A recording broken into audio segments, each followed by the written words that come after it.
All right, we are back here on the Just and Suffering podcast in the legal corner today, talking about the Washington football team email situation. The latest twist is that Congress now wants to get involved. Joining me today, our legal correspondent, Phil Frey, is here. Phil, how are you? I'm doing well, Mike. How are you?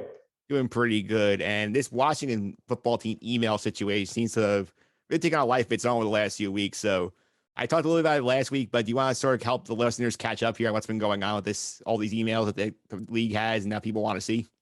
Yeah, I forgot about this until about a week ago or 2 weeks ago when it really blew up. But essentially, and sorry if this is repetitive, but last summer it came out that there was widespread, or alleged, I should say, widespread sexual harassment and discrimination within the Redskin organization. The Redskins hired their own attorney to conduct an investigation, which ultimately the NFL took over. And the NFL fined the Redskins, I believe, $10 million, a hefty sum of money based on their findings. Dan Snyder has stepped aside. He's no longer in charge of day-to-day operations. Apparently, there was widespread sexual harassment and other discrimination from the top down. That investigation continues today, though, and more has come out from the email dump. So I know you did the Gruden stuff already, so I won't get too much into that, but we found out, John Gruden sending racist, homophobic, misogynist, every other kind of bigotry word you can think of, emails to Redskin personnel. We found out that Adam Schefter is running his stories by the Redskins for their approval. But perhaps worst of all, we found out that the NFL and its attorneys kind of have a little buddy-buddy relationship with the Redskins, and they're sending emails of, don't worry about it. We're not going to fine you too bad about that penalty. This will be no big deal, yada, yada, yada. So that's where we are now. And it looks very much like a good old boys club within the NFL, which is frankly what a lot of people have suspected and alleged. But now there's some evidence of that the NFL is not really concerned with this kind of stuff. It's all look the other way. We're all friends. We're all members of the same country club, that kind of thing. Yeah, and also to add a note here, there was never actually a written report from the investigation. The NFL did not request one. They did not make the independent investigator write one. So the only record of evidence from that investigation is those 650,000 emails the league has. And there have been multiple calls to release them. And one of them recently came from Congress. So can you tell me why Congress wants these emails? Right. And that's a good point, because that's on the written lack of a written report. That's very unusual. Every time you have one of these investigations, there's a written report. It's usually released to the press, and that allows the Mitchell report, for example, and that allows the public to get it. So why is Congress involved?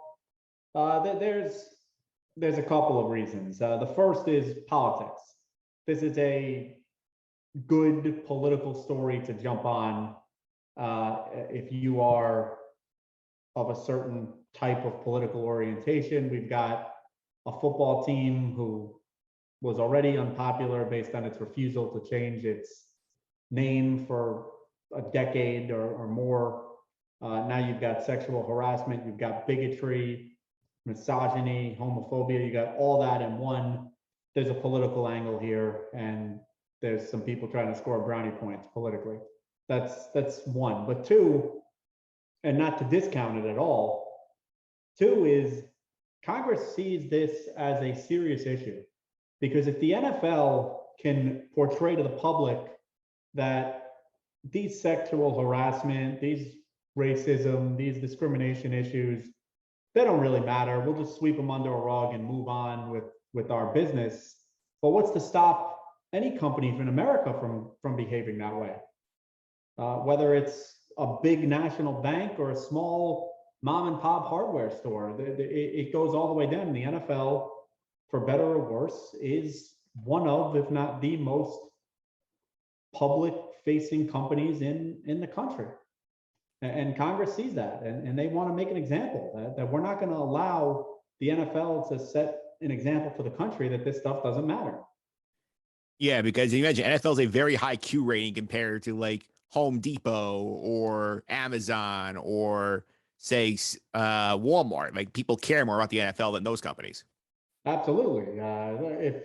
If Walmart is accused of discrimination, and they are every day, there's hundreds of lawsuits across the country saying my Walmart discriminated against me. Nobody cares because it's not a public facing brand like the NFL. This is big news. This is all over the news, and Congress wants to make sure that they send a signal to everybody in America. This is unacceptable. You cannot sweep this kind of stuff under the rug. Yeah, absolutely not. And as of right now, this comes from the House Committee on Oversight and Reform. They said on last Thursday, recording on Sunday night here on October 24th, they said that they sent a letter to Commissioner Roger Goodell requesting by November 4th all documents and communication about the probe into the workplace culture of the Washington football team. This is a quote here from U.S. Representative Carolyn D. Maloney, the chairwoman of the Committee on Oversight and Reform. Said we have serious concern about what appears to be widespread abusive workplace conduct at the WFT and about the NFL's handling of this matter.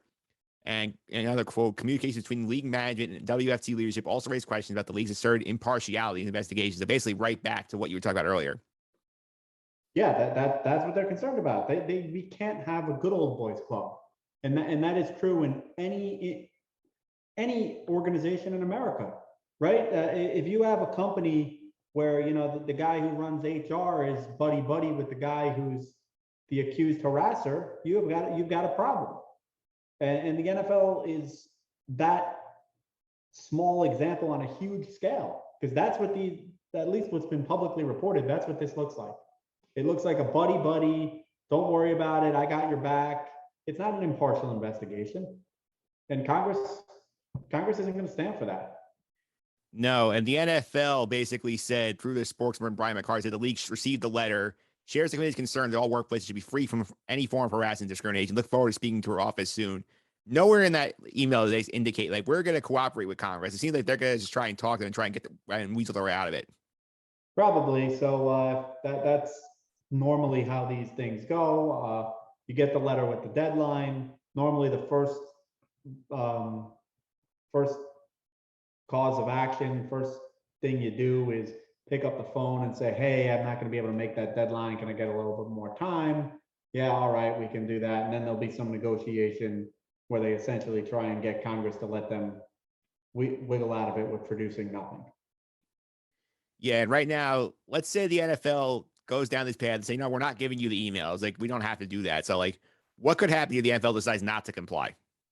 Well, Congress has a subpoena power and they can use it. And if they so choose, and if they subpoena that information and the NFL fails to provide it, there are criminal consequences that go along with that. Yeah, like what kind of criminal consequences? Like, who will we be facing? It would be like league lawyers, Roger Goodell. Like, what are we talking about here? All the above. They could end up imprisoned, fined. Those are the kinds of things that happen when you fail to comply with a subpoena. It's going on right now with Steve Bannon in another congressional investigation about the January 6th incident. He refused to comply. They held him in contempt, and he very well may end up in prison if he doesn't turn around and comply. Yeah. So, like, what do you think the end goal is here for the Congress here? Like, because I feel like there's got to be something bigger than getting the emails. I think they want to make an example of the NFL. I think, like I said, I think part of it's political. They're trying to score some political brownie points, but I think there's another part of it that they want to make an example of the league for the rest of America to see that this kind of stuff is not going to be tolerated. Yeah, that's really what I think is going on. And if I was the NFL, what I'd be scared of is right now, you've got 600 emails that are being reviewed in a confidential environment. And I understand there's been some leaks, but the key word there is some. Who knows what these documents actually say? And if they get into the hands of Congress, there may be more leaks or even open to the public record to see every single email that's in that investigative file. And that'll be bad news for the league. Yeah, I want to say also with the league set up here, I feel like also the NFL, the one thing they do not want, and there's over 650,000 of these emails, is literally what you just said, to have them on the public record. And I know the NFL put that statement out last week to the AP where they said, "Oh, there's nothing else wrong with the besides the ones Gruden sent." But the fact that no one put a name on it, made you feel like, yeah, there's something else there. They just don't want us to know about yet.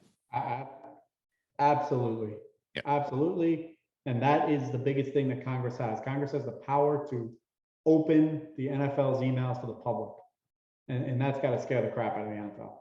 So you are a lawyer. Be clear, you know nothing about what's in the emails or what the NFL says. If you, based on where you're advising the league right now, what would you tell them to do? Like, how would you handle this congressional situation?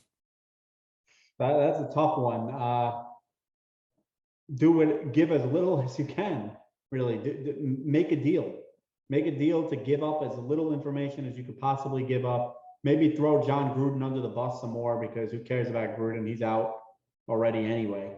But that's certainly what I think is going to be going on here, and I think there's going to be a lot of trying to save face too, for the league and for Goodell, right? Because we've already got some villains to come out of this investigation. We got Gruden, we got Snyder.